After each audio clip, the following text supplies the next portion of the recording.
Ya, gerah dituding menjadi penyebab merosotnya nilai rupiah. Mantan Presiden Bambang Yudhoyono curhat ini melalui media sosial. Ya, SBY prihatin dan menganggap mencari kambing hitam merupakan tindakan yang paling mudah dalam menghadapi situasi saat ini.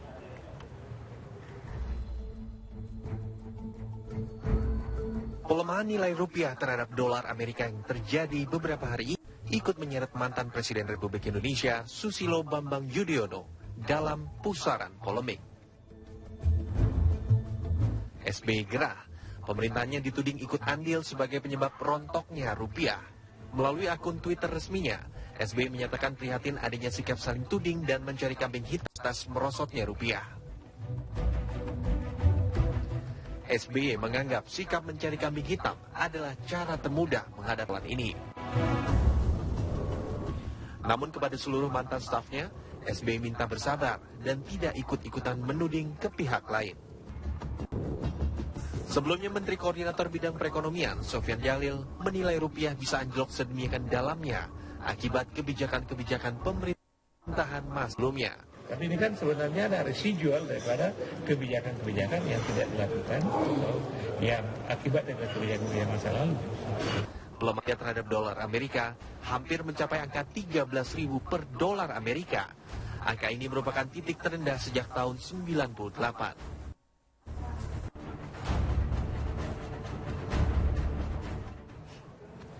Ya, benarkah jatuhnya nilai mata uang rupiah terhadap dolar Amerika salah satu faktornya akibat kebijakan pemerintahan masa lalu? Ya, lalu bagaimana peran pemerintahan saat ini? Kita akan berbincang dengan Arif Budimanta, ekonom dari Megawati Institute, dan pengamat ekonomi Iksanuddin Nursi. Sore, Bapak-Bapak, terima kasih waktu Anda untuk di Kabar Petang kali ini. Saya langsung ke Bang Iksanuddin Nursi. Betulkah Bang kebijakan di masa lampau kemudian menjadi salah satu penyebab roknya rupiah saat ini? Dan tampaknya mantan presiden kita yang ke-6, Pak SBY sudah mulai gerah karena dituding menjadi penyebabnya. Sudah pernah ngambil resiko, mengambil kepemimpinan, maka situasi apapun, resiko ya apapun yang Anda hadapi, mesti Anda terima. Dan tidak perlu sampai menyebutkan bahwa ini soal residual, ini kesalahan masa lalu. Masa lalu sebuah proses perjalanan, itu yang Anda terima, maka keberanian Anda dengan menyebut Trisakti, keberanian Anda dengan revolusi mental, keberanian Anda dengan menyatakan nawacita, itu berarti bahwa Anda beresiko. Tapi ketika Anda menyebut sebagai residual, maka sesungguhnya Anda tidak siap menghadapi, mengaplikasikan apa yang Anda pikirkan. Yang pertama. Yang kedua, saya melihatnya. Baik sekali.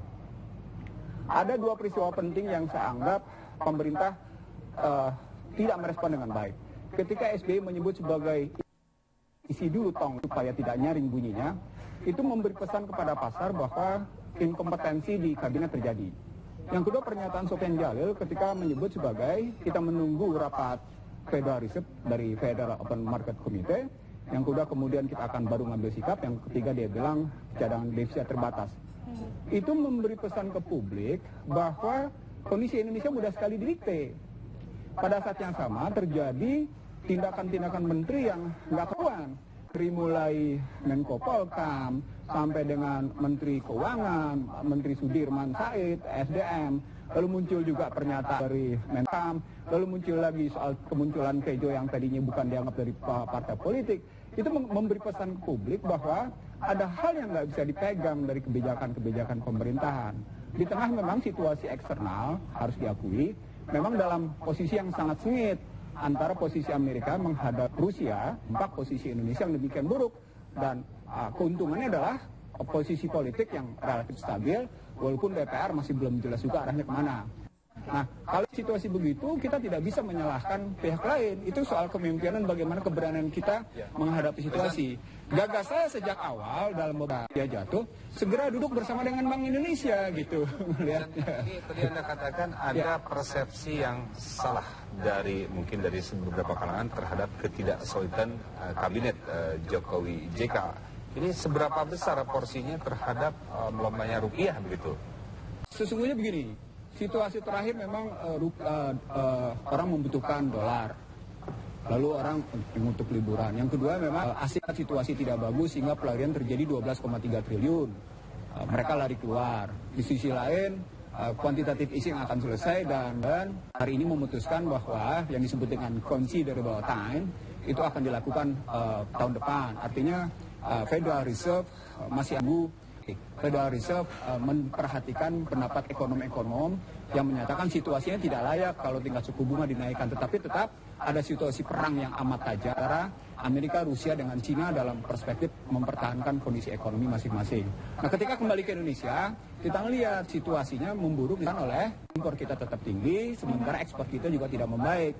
Nah, membaiknya kelihatan pada posisi neraca defisit berjalan yang besarnya menurun 0,69 menjadi 3,08% terhadap PDB. Tetapi kita punya masalah. Masalahnya apa? Masalahnya kebutuhan akan dolar dibutuhkan dalam rangka impor kita tinggi tadi, baik pada BUMN karena migas maupun sektor swasta. Pada saat yang sama, swasta diinformasikan oleh sisi bahwa hutang swasta dari 293 miliar US dollar 54,5 itu demikian tingginya di pihak swasta. Arti ada informasi bahwa ini kebutuhan dolar untuk pembayaran ini tinggi gitu loh. Untuk jangka panjangnya memang 85,4, untuk jangka pendeknya memang sebesar 84,5, pendeknya memang sekitar 15%-an tadi gitu. Nah, situasi yang sama menunjukkan ada masalah di dalam negeri dengan kebijakan-kebijakan yang nggak karu-karuan. Oke, apakah kajiannya sama begitu yang dilakukan oleh Mas Arief? Saya sapa dulu Mas Arief. Mas Arief tadi sudah secara panjang lebar dijabarkan oleh Bang Ihsanuddin. Kajian Anda seperti apa? Mengingat kita tadi ada di paket pengantar sebelumnya, Menko Perekonomian yang mengatakan bahwa ada kesalahan kebijakan di masa lampau. Memang tidak secara pasti menyebutkan pemerintahan SBY, tapi kemudian ini membuat Pak SBY. Kajian Anda sebenarnya apa sih yang terjadi saat ini dengan suasana ekonomi termasuk posisi rupiah saat ini? Setiap kebijakan saat ini, posisi rupiah saat ini, dan hanya menyerahkan pada otoritas moneter. Nanti kita akan berbincang. 2008 itu ketika kondisi global memburuk disebabkan Amerika kalah dalam perang industri manufaktur dengan Cina dan mengakibatkan krisis subprime. Indonesia dianggap sebagai salah satu dari 3 negara yang pertumbuhan ekonomi yang katanya bagus disebabkan oleh berbagai kebijakan. Dalam fakta, Anda tahu bahwa kenaikan BBM di 2008 itu mengakibatkan inflasi luar biasa dan hampir seberantakan. Situasi global naik, khususnya Amerika naik, kita juga berantakan. Maka pertanyaan besarnya, apakah ini tidak menggambarkan bahwa fundamental makro kita rapuh? Dividen, Elvira, serta Mas Arief, saya ngomong seperti ini sudah belasan tahun bahwa kalau lintas devisa Undang-Undang 2507 tentang penanaman modal, maka yang terjadi adalah sebuah gambaran Indonesia terlampau mudah didikte oleh kekuatan pasar uang dan pasar modal. Relasi antara sektor real dengan sektor keuangan, maka kelihatan sekali bahwa pasar uang demikian enak mendikte Indonesia. Itu masih saat ini? Sampai dengan sekarang. Karena kalau Anda lihat sekarang struktur, begini ngelihatnya gampang sekali. Kemarin kita tahu 12,3 triliun keluar, lalu bruk. Itu yang disebut dengan sudden reversal atau hot money keluar. Itu ceritanya. Itu kan cerita bahwa semua orang di industri keuangan tahu bahwa reversal itu, lari uang dari tempat kita itu, persoalannya memang mengancam Indonesia. Lalu kita pernah bangga bahwa portofolio investment memperkuat nilai tukar. Elvira, saya ngomong sejak Januari kemarin 2014, bahwa nilai tukar akan ambruk di Perbanas loh. Bahkan saya ngomong kemarin di LPS di Agustus 2014, bahwa volatilitas akan terus-menerus terjadi disebabkan peperangan ekonomi yang dilakukan oleh Amerika akan terus berjalan menuju ke Indonesia. Dan akibatnya harga-harga tidak terganggu, stabilitas rendah sekali kita gitu loh. sendiri, ini apakah betul ini akibat kebijakan ekonomi masa lalu atau pemerintah sekarang yang tidak bisa mengantisipasi apa keadaan yang akan terjadi khususnya tentang pelemahan rupiah? Itu yang Ada 2 jawaban saya. Jawaban saya yang pertama adalah seharusnya ketika kita tahu bahwa nilai tukar terancam terus melemah, kemudian nilai dianggap tidak wajar. Kalau Anda tadi siang berada di money changers, maka Anda akan lihat yang situasi yang disebut. Saya menyaksikan itu mata kepala bagaimana orang pergi ke money changer melakukan berbagai transaksi di dalamnya posisinya. Situasi pasar panik itu artinya para pihak ingin mengamankan asetnya posisi. Kalau kita bilang apakah ini situasinya bukan disebabkan masa lalu? Saya bilang begini, kalau Anda mau tetap melihat ini sebagai masa lalu, kan Anda mau ngambil jabatan. Kan itu pertanyaan, artinya Anda mau ngambil jabatan tanpa mengambil risiko, lalu Anda tetap menyalahkan masa lalu. Nah makanya jawaban saya yang kedua, kenapa sih yang namanya banteng itu tidak segera duduk bareng sama yang namanya air muncrat. BI sama Departemen Keuangan itu duduk bareng deh. Lalu kemudian Departemen termasuk BUMN yang membutuhkan dolar tinggi, apakah Pertamina atau Garuda, melakukan sebuah transaksi lebih menguntungkan bagi bangsa. Misalnya begini, posisi posisi misalnya, kan harus segera dilakukan. So, padahal kajian saya bukan kajian baru bahwa volatilitas adalah situasi abnormal yang menunjukkan bahwa kita sedang sakit sesungguhnya. Oke. Sarif, ada komentar terkait hal itu? Ya, kalau kita lihat ya, pertama pemerintahan ini berjalan. Kita lihat bagaimana langkah sigap pemerintah menangani kondisi saat ini, posisi rupiah yang kemarin sempat menembus angka Rp12.700 per dolar Ya, Amerika. tapi kenaikan harga-harga ini nggak bisa Sebagai dicegah nih, Elvira. Oke, penutup Bang Ihsanuddin Nursi, silakan. Penutup, singkat saja, waktu kita sudah habis. Iya, di 2015 ini banyak kenaikan harga-harga yang tidak bisa dicegah oleh pemerintah karena pemerintah mengarah ke mekanisme pasar total. Harga gas akan naik, harga listrik akan naik, transportasi naik, harga distribusi naik, semua bahkan harga kebutuhan pokok naik. Dan itu berarti inflasinya juga tinggi. Dan itu berarti dalam bahasa ekonomi terjadi pemangkasan daya. Kalau terjadi pemangkasan daya beli, maka pertanyaan besarnya menjadi seberapa besar otoritas fiskal memperkuat daya beli masyarakat. Nah, saya nggak lihat kecuali diberikan yang namanya KIS sama KIP. KIS sama KIP itu dengan kita lihat nanti bagaimana langkah dari pemerintah selanjutnya. Bapak-bapak, sayang sekali waktu kita sudah habis. Bauran kebijakan. Saya harus potong, mohon maaf. Terima kasih. Terima kasih Mas Sarif. Terima kasih Mas Sarif. Terima kasih Bang Ihsanuddin Nursi sudah bergabung bersama kami di Kabar Petang. Dan Kabar Petang masih akan kembali dengan kabar-kabar lainnya di antara dunia kejian yang dilakukan kelompok Taliban. Ya, dan Kabar Petang kita lanjutkan. Pasca melemahnya rupiah terhadap dolar Amerika Serikat mengakibatkan sejumlah harga barang elektronik berangsur naik. Ya, lalu seberapa besar kenaikannya? Berikut laporan reporter TV One Khairunisa dan Rukami Ramahya dari Pasar Glodok, Jakarta Barat. Pemirsa, kondisi rupiah yang melemah dalam 2-3 hari terakhir biasanya akan berdampak pada harga-harga barang elektronik, mengingat sebagian besar barang elektronik merupakan barang-barang impor. Saya memantau langsung di Pusat Elektronik Pasar Glodok, Jakarta Barat terhadap harga-harga barang elektronik yang ada. Tanyakan langsung ke salah satu penjual. Mas Hasan, selamat siang. Ya, siang. Mas, ini ingin tahu nih, kondisi 3 hari terakhir kan kondisi rupiah kita melemah. Adakah pengaruh terhadap harga-harga barang elektronik yang Mas jual? Ya, pengaruh sih. Soalnya kalau misalnya kan sebagian dari harga barang udah 70% dari produk tuh udah pada naik semua. Habis itu sekarang juga pasaran lagi sepi juga ya. Jadi itu sangat sulit sekarang ini menjual barang juga sekarang udah susah gitu. Untuk kenaikannya sampai akhir tahun ini paling tidak di range berapa persen, Mas? Kenaikan ini paling sekitar 10-20% ya, tergantung item barangnya ya.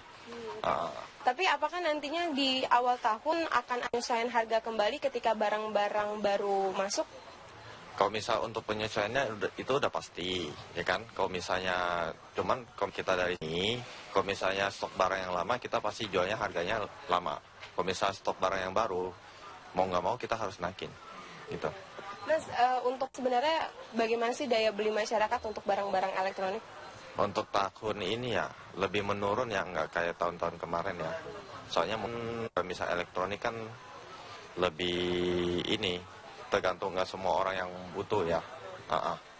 Terima kasih Mas Hasan atas informasinya. Dan pada dasarnya barang-barang elektronik yang dijual di pasaran sampai pada akhir tahun ini masih menghabiskan barang-barang lama, namun nantinya para penjual akan kembali menyesuaikan harga melihat kurs rupiah yang ada di Indonesia di awal tahun baru. Dari Jakarta, Khairunisa Mahendra, TV One mengabarkan.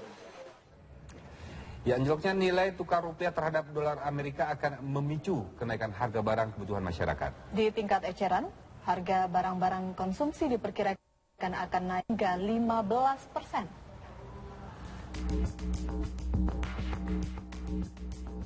Anjloknya nilai tukar rupiah akan mengenaikan barang-barang kebutuhan masyarakat.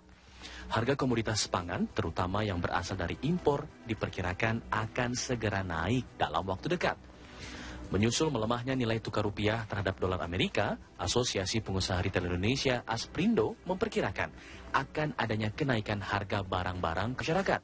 Kenaikan terutama akan terjadi pada jenis produk segar yang diimpor. Meski tidak langsung menaikkan harga, para pengusaha retail mengaku dampak pelemahan rupiah tidak bisa dihindari. Pedagang terpaksa menaikkan harga karena harga barang impor menjadi semakin mahal akibat melemahnya nilai tukar rupiah.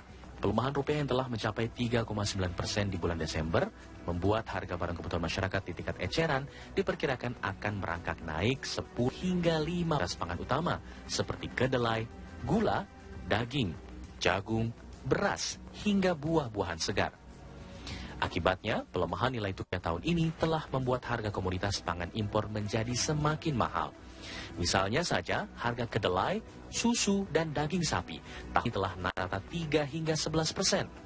Kementerian Perdagangan mencatat rata-rata harga kedelai impor telah naik 6,9% sepanjang tahun ini. Harga telah naik dari 10.600-an per kilogram menjadi 11.300-an.